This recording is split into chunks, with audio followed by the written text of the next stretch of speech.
จักมันก็สิอยู่ติซะแม่นเนาะ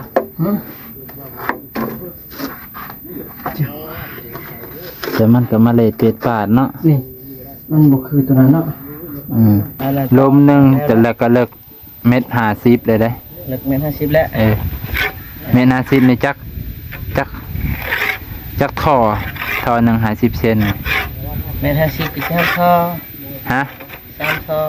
3ท่อซ้ำนี่เลย50ก็รีบเลยของเจ้าเม็ด50เลยบ่รีบเลยนี่ฮะเลิกกว่าค้อย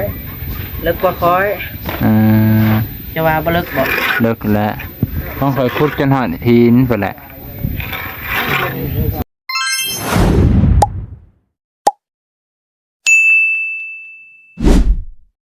สบายดีพ่อแม่พี่น้องสวัสดีครับพ่อแม่พี่น้องฝั่งไทยสบายดีพ่อแม่พี่น้องที่อยู่ต่างประเทศมื้อนี้เบาน้องกลับมาเฮือนเบาสวนพ่อแม่พี่น้องหลังจากที่เบาแสนเพิ่นกำลังกินข้าวกินน้ำเบาสวนเพิ่นกำลัง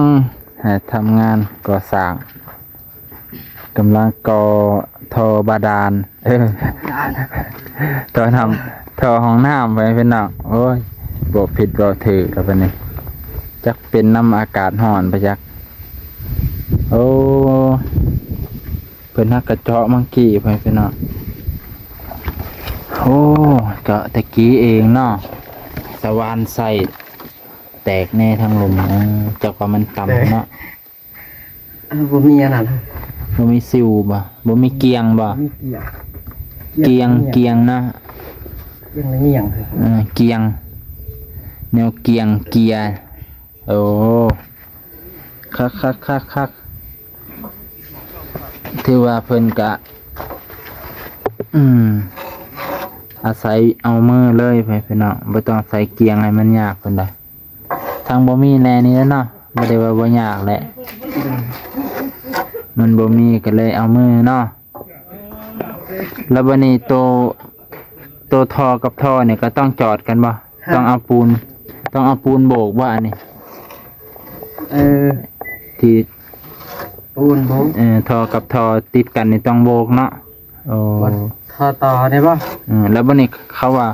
เจาะหูน้ำบ่แบบเจาะข้างๆน้ำบ่นี่เจาะตัวไหน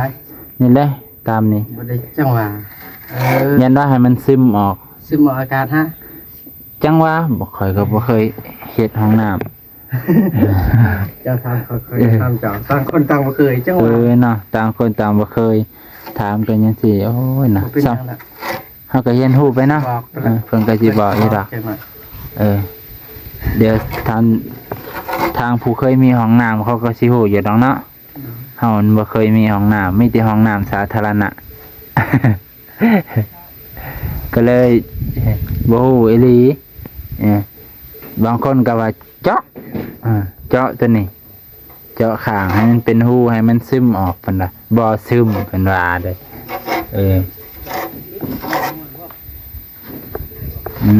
บ่แล้วสิซอยบ่น้องดอกเด้อครับใจซอยเอาก่อนยังติดครับธุระครับเกี่ยวข้าวหั่นเนาะเกี่ยวงานนี้บ่ได้แม่นสาวให้สาวหน้านี่เนาะสาวให้สาวหน้าก็ต้องเฮ็ดให้เฮ็ดหน้าแล้วเนาะเฮ็ดกูบ่ทันก็อีกหลายมื้อบ่เข้าอีกหลายบ่5มื้อนี่นะเข้านะอีก5มื้อโดยประมาณ5มื้อแล้วโอ้5มื้อแล้วแสดงว่าเข้าหลายเลยซั่นเนาะบ่ได้เอาเครื่องตัดหญ้าแบบเขาเฮ็ดตัดบ่โอ้เอาเครื่องตัดหญ้าเด้ก็เลยซ่าแน่เนาะคันเอาแบบนั้นก็ได้บ่ก็ได้เอาบ่ล่ะเพิ่นก็เลยเอาน้องซอยกันเนาะโดยเป็นข้าวแม่โดยเฉพาะนี่เนาะข้าวพ่อข้าวแม่ข้าวพ่อข้าวแม่ข้าวของเพิ่นอยู่บ้านเก่าพี่น้องบ้านที่เคยอยู่ตะกี้ท่านเกี่ยวบ่ได้เราไปหลอกตาอยู่สวรรค์โอ้แม่นไปหลอกตากันเลยเฮ็ดเวียกก็บ่ได้ถึกแสงแดดก็ยากบ่ถึกควันก็บ่ได้ถึกแดดก็บ่ได้โอ้ถึกควันก็บ่ได้ถึกแดดก็บ่ได้แสดงว่ายังบ่ดีนี่เนาะบ่เพิ่นให้รักษาแบบนั้นก็โอ้จำสามันดีเนาะนั่นแหละมันก็ดีดอก ดูเด้อโอ้บ่ชวนเพิ่นแม่เพิ่นก็เฒ่าแหละบ่ว่าแหละก็ถือว่าอายุ50-60ก็บ่จักสายตาดังหูจมูกลิ้นกายใจมันก็เป็นของเสื่อมเป็นธรรมดาไปพี่น้องบ่ตัวใดกดตัวหนึ่งแหละในห่างกายเฮานี่แต่เฮาก็บ่ฮู้ดอกว่าตัวใดสิไปก่อนเนาะอันนี้ก็ห่างกายของมนุษย์มันเป็นของเสื่อมเป็นธรรมดาพุทธเจ้าเพิ่นว่าเบ้ยเทศเพราะบ่เป็นหยังดอกเฮาก็เฮ็ดตามกำลังเฮามันได้เฮามีเหือมีแห้งก็มาเฮ็ดต่อแต่เพื่อสิกลับมาตอนแรกนี่ก็ดึกเลยเนาะค่ำเลยเนาะแล้วไปซื้อเกียงปะไปส่งคอยนะฮะอยู่ไสเมืองชนนี่เมืองชนนี่เขาเฮ็ดบ่เป็นมันบ่มีเกียงเนาะมีเรื่องเงินค่าน้ำมันเจ้าได้อยู่บ่ยากเพิ่นสิให้ไปอยู่บ่ผู้หลักผู้ใหญ่ก็ให้ใส่น้ำมันยังเหลือ450ติบ่ค่าใส่น้ำมัน 10,000 น้ำมันลูกก็4-5 แสนเลยเงินก็บ่ได้เหลือพอได้พิธีผูกแขนก็ได้เพิ่นก็4-5 แสนเลยใส่ 10,000 ก็ห่ออยู่แล้วสิน้ำมันอยากไปเอาตัวนี้กี่อย่างเนี่ยคันเจ้ามีข่อยก็สิยืมเจ้ามันน่ะเกี่ยงฮะนี่อะไรกันไปอันน่ะอันนี้ก็บ่ได้เลยแบบนี้เสียงเอาบ่วงก็บ่ได้นี่แม่นแล้วไปตอนนี้บ่ไปถามเพิ่นดูเอาเกี่ยงก่อนหน่อยนึงเอาเกี่ยงนี่ยังเกียงบ่อย่ามันแย่เข้าได้นะมันแย่เอาแย่อันนี้มันเพราะว่ายังสิใส่ลายอยู่ในเนาะเพราะว่ายังสิเสื่อมยังสิโบกให้ทอติดนะเดี๋ยวแป๊บนึงบ่น้องกับบ่กล้าแน่สิว่าจังได๋จะพาบ่ชวนเลาะอีกไปผู้เดียวบ่ได้บ่สิว่าจังหวะเด้อบ่น้องก็สิได้อยู่ดอกเอาสอนบ่คือแล้วเอาสอนมันบ่ถนัดเนาะมันบ่สนับมันบ่ได้แหย่ยันมันติดอยู่แต่มันยันติดบ่คัก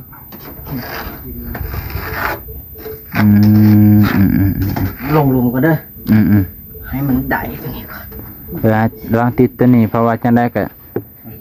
แต่ละทอนี่จะยืนคอยเด้อมาบ่เป็นยังบ่มาดูบ่ไม่อันนั้นด้วยตัวนั้นหันดู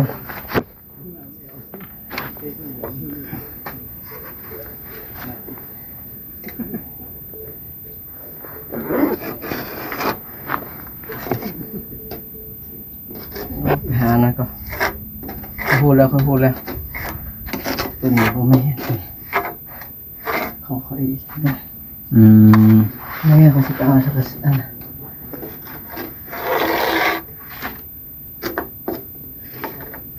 จักมันก็สิอยู่ติซั่นนี่เนาะ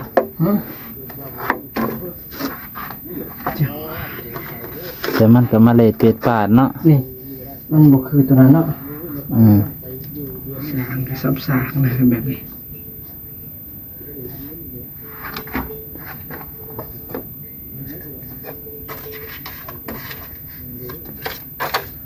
คันเข้าไปก็ดีกันขอยก็สิไปซื้ออันอื่นเนาะเบิ่งสีอย่างอื่นสีตะปูคือกันสีตะปูปาไว้ตะปูตอกนั่นตอกนี่คอยตะปูเพิ่นซื้อมาให้นะ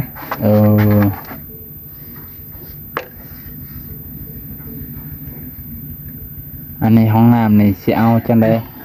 เอายังแอมสังกะสีบ่สังกะสีบ่แอมเด้CM เอา CM เอาสังกะสีมันก็เอาธรรมดาก่อนบ่ CM แล้วก็เอาไม้เสานี่แหละต่างเอาไม้เสาเอาสังกะสีแอมเอาไว้พอได้ถ่ายเนาะน้อยบริจาคค่าส่งค่าแสงดอกเฮ็ดเองซอยกันเพิ่นซอยเงินซอยคำ แล้วเฮาก็สิใจใส่หักบ่เป็นหักก็สิเฮ็ดเฮียนไปนำเฮาสิเฮียนเฮ็ดนี่ มีเครื่องอุปกรณ์ในอย่างนะขอเฮ็ด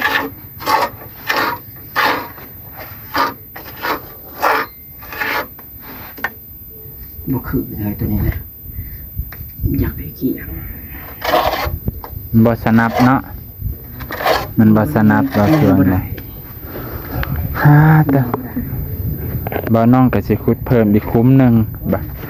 พอดีเพิ่นให้ขุดเพิ่มอีกคุ้มหนึงไป ขุดก็ขุดตามนั้นแหละก็บ่ยากดอกมีบ่น้องเนี่ยก็ตื่นตี4มาได้เพื่อสิมาขุดเพราะว่ามาขุดผู้เดียวกับม่วนคือกันจุบจับเดี๋ยวมื้อแลงสิไปกวดดินออกบ่น้องก็สิกวดเกลี่ยดินออกสิเอาคุ้มใหม่ขึ้นมาเพิ่นเนาะเอาให้มันติดกับกำแพงฝั่งหนึ่งเลยนะเพื่อบ่ให้มันอันนั้นเพื่อมันบ่ให้เสียเวลาของเพิ่นแหละเพื่อของเบาส่วนแล้วกะของเฮาก็แล้วพอดีของเฮาก็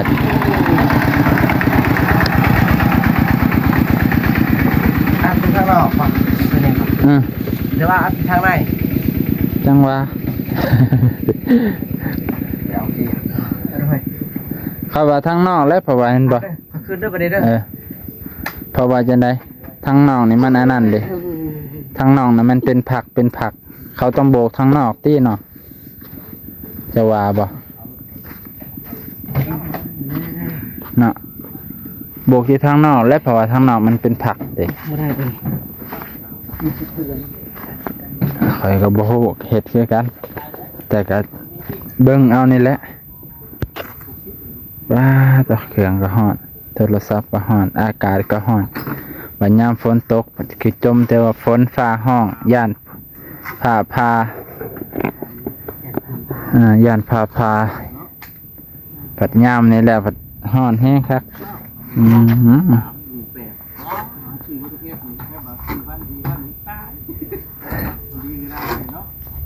เอาไปพี่น้องมื้อนี้บ่สวนกะลุยงานก่อนบ่น้องกะมาเบิ่งน้ำเพิ่นมาเบิ่งแบบอย่างเป็นเฮ็ดนี่แล้วบ่น้องเอาขอบมุกขอบใจขอบพระคุณเด้อพี่น้องทักว่าบ่นุ่ง เอาพี่น้องต่อกันเลยตอนนี้กะเพิ่นได้เกียงมาแล้วเด้อเพิ่นยืมเกียงโอ้เขาเฮ็ดจังซี่เนาะ นี่ โอ้ นี่ก็บริเสียหายปูนก็บ่ได้เหียไปใส่เนาะ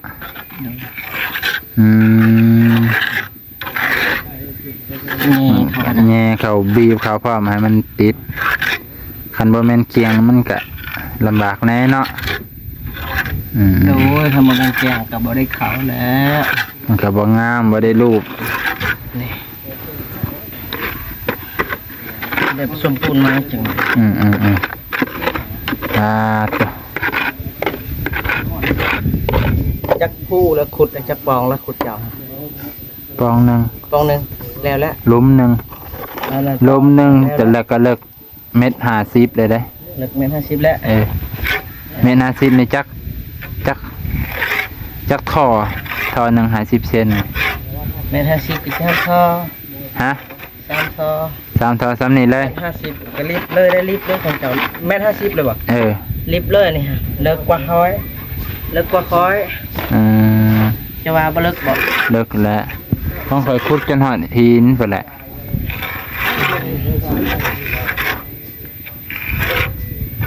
ตัวหนึ่งเอาไว้เห็ดเอาตัวมันเลิกนี่เอาไว้เห็ดบ่ได้บ่เห็ดคิดตัวนี้เนาะตัวเลิกเนี่ยเห็ดตำบิดตัวบ่เลิกเนี่ยเอาไว้เห็ดตัวที่2ของเจ้าฮะดีบ่เอาตัวเลิกเนี่ยเอาไว้ลุ่มเนาะให้มันต่ำกว่าเด้เพื่อให้มันระบายไปหาตัวที่2ได้เนาะเอาตัวสูงนี่เห็ดต่อออกจากสวมเลยตัวสูงเด้ เผื่อมันเต็มตัวนี้สมมติว่าตัวนี้มันสูงเผื่อมันเต็มตัวนี้ก็มันกัดเทมาแล้วนะแม่นบ่เผื่อมันเต็มท่อทำอิฐมันกัดไหลมาหาท่อที่สองแล้วถือบ้านนงกับคันจังสันกับเสียจังสันแล้วเพราะว่าคุม เบาโนมาเบิ่งดู คุมทำอิฐน่ะมันถือว่าเลิก1.50บ้านนงกับว่าเฮ็ดคุมเดียวแต่ว่ากะเฮ็ด2คุมดีกว่าเพราะว่าอย่ามันเต็มไว้นะเพราะว่าอาจจะหลายคนมาใส่ญาติพี่น้องมาได้ทางไกลคนผ่านทางมาแน่อยากปล่อยทุกอย่างรวดเร็วบ่แน่นะอนาคตเอากับผู้หลักผู้ใหญ่เพิ่นเบาแซนเบาสลีเอาค่ำมามื้อนี้หันเอาเครื่องอุปกรณ์ก็สร้างเป็นคอนตีเป็นตะปูมีแมทมีแมทมีเพิ่นมีสวัสดิ์เจาะเพิ่นเจาะหั่นแหละเราก็บ่ได้เจาะนี่ก็ขอบพระคุณหลายๆเบาแสนกับผู้หลักผู้ใหญ่ใจดีครับเบาแสนเลยผู้หลักผู้ใหญ่เพิ่นอยู่ต่างประเทศในเพจนั้นส่วนขอบคุณหลายๆขอบคุณใดห้องน้ำนี่แหละเราก็ได้นำผู้หลักผู้ใหญ่ได้นำผู้หลักผู้ใหญ่ซอยเด้อเอาบนพูดนั่นนี่เคยเคลียร์เอาบนพูดเบานุ่งกันได้ห้องน้ำเลยได้เบานุ่งก็ได้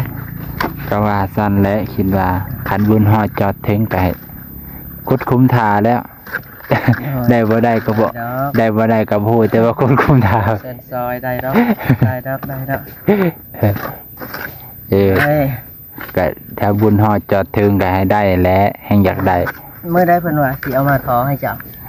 จังหวะยังบ่ฮู้แต่สิต้องแล้วไปตามลำดับติคิดว่าเฮ็ดพร้อมกันก็บ่ได้เนาะก็ต้องให้แล้วเจ้าคิดว่านะสิพร้อมกันก็มันยังแต่สังกะสีเพิ่นว่าสิได้เฮ็ดต่อเนื่องเฮากับสิปะก่อนเกี่ยวเขานี่ให้แม่กินเด้สิมือปัดเขาปัดเขาให้มันนักงอบ่ได้พวกผู้หญิงเนาะแม่นแหละเมื่อบ่ได้อันนี้ก็เฮาอยู่ก่อนให้แม่กินแล้วซอยกระเท่ากินแน่โอ้อนามัยเว้ยอนามัยจะน้อยอย่าเพิ่งอยู่ใช่เขาว่าเจ้าไปขายเครื่องอยู่มันบ่แล้วพดบ่แล้วได้ค่อยว่าแล้วพดได้แล้วป่ะเบิ่งก่อนเด้อมันบ่ติดมันต้องแข็งมื้อนี้แหละนี่บ่อย่าให้ตกท้อนมาอากาศร้อนๆนี่มื้อนี้แหละมันมาแล้วเพิ่นว่าฝนตกก็ไปยากมายากแดดนี่แหละคักอดเอาดำกะยามันดำมาแต่เกิดแล้วอย่ามันใจงามจิตใจงามก็พอ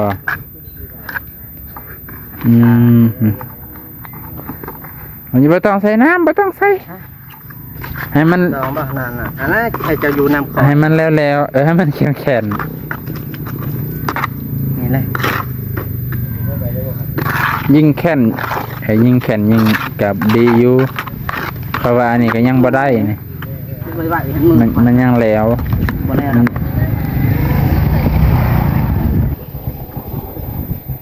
รถติเพิ่นน่ะเพิ่นมีรถมีรางเขาอย่าไปอิจฉาเขาเถอะใครอิจฉาเดี๋ยวนี้บ่แม่นอิจฉาสะอ้อนนั่นนะสะอ้อนเด้เคินสะอ้อนซ้อนน้ำเพิ่นบ่าวน้องนั่นแหละเป็นคนมักสะอ้อนคนมีรถกันถึง400ก็บ่ตื่นเต้นดอกแค่นอนบ่หลับซื่อๆเด้คักเลยนะแต่ก็ยังอยากเยิ้มมันอยากเยิ้มเป็นพ่อค้า400 ล้าน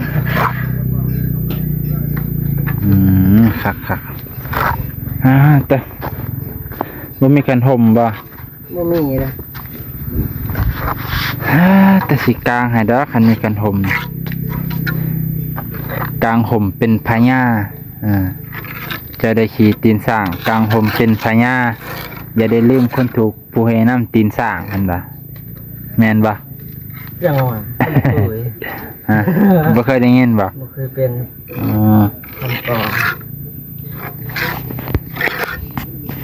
โอ้คัก คำพญาวะเนี่ย แม่นแล้วครับพญาอีสาน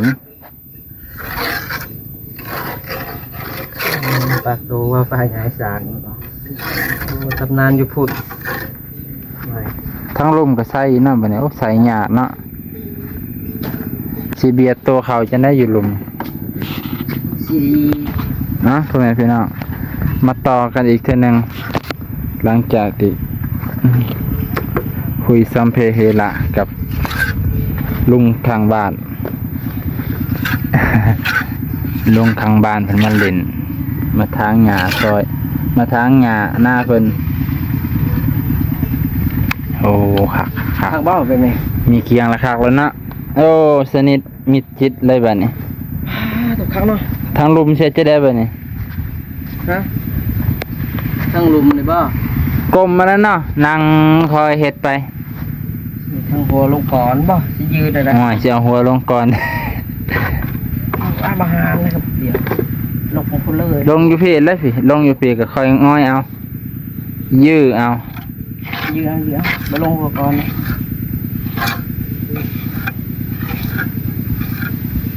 หัวซักลงนั่นน่ะ แค่ ขุดแคบก็ลำบากเฮาเลยเนาะแม่นบ่ขุดแคบก็ลำบากเจ้าของไปพี่น้อง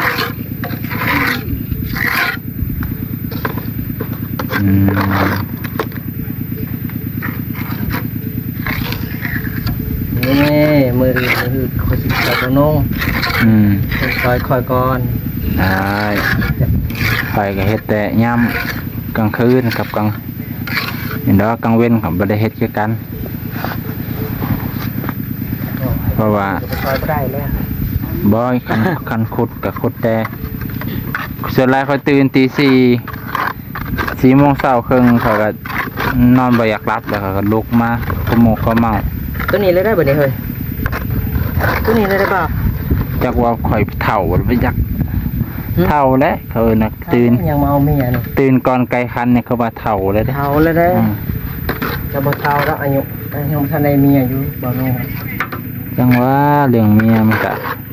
เป็นเรื่องบ่แน่นอนเอาตอนเฒ่าก็ได้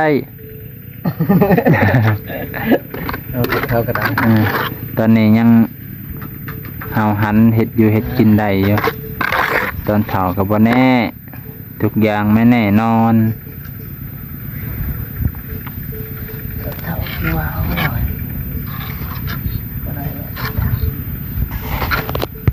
นี่นะ แม่น มาแล้วเลย ขี่รถมาประเทศเจ้านังอยู่เฮือนเอ้า คอยบุญร้าย ข่อยบุญหลายข่อยอุตส่าห์เติมน้ำมันใส่คักแน่เลย ใช่น้ำมันเลย ใส่แล้ว 20,000คือสิฮอดดีกว่าไปนำพอกิมก่อนเกินจะไปสนีย์ด่วนคิดว่าสิลัดไปทางหน้าเอาบุญตอง คิดว่า แล้วก็สิแล่นขึ้นนั่นแล้วก็จักสิไปจอดไสโทรหาหม่อมแก่นสิจอดหมองใดได้อยู่รถมันต้องไปจอดไว้อยู่ไส โทรเบ้ากิน โทรแล้ว นั่นว่าได้ละ เขาก็บ่ได้ตอบหยัง มาตอบเลย มา ปกตินี่จอดรถไว้ทางใด ปกติฮะ ถ้า ปกติมันจะ ทางเฮือนเขาเอาบุญตองนี่บ่ โอ้แล้วก็ย่างลง ทางหน้า ทางหน้าลงบ่ได้ติ มาชมปูนให้คอยนี่ซ้ำนี่จักอันนั้นฮะจักปูนจักโอนี่ สี่ ซีโอบ่ เอาไปพี่น้องหลังจากที่เบิ่งเบาสวนเฮ็ดเวียกแล้วเนาะที่ว่ายังบ่แล้วดอกเพิ่นก็ดำเนินไปต่อให้พี่น้องเบาน้องกะอำลาพระจากเพื่อนพี่น้องเพียงเท่านี้ขอมกขอบใจขอบพระคุณหลายๆเพื่อนพี่น้องลุงป่าเบิดสุขสุขคน